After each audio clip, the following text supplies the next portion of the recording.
კვლავ საქართველოს კომუნიკაციების კომისია მედია წიგნიერების კონკურსის ნამდვილი თუ მოგონილი ფარგლებში თბილისის ქართულ ამერიკული სკოლის მერვე კლასის მოსწავლეები მედია წიგნიერებაში გადაამზადა.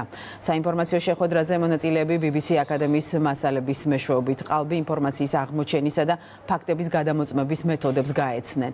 მედია წიგნიერების კონკურსში მონაწილეობის მიღება მერვე, მეცხრე, მეათე და მე-11 კლასის მოსწავლეებს 10 აპრილამდე შეუძლიათ.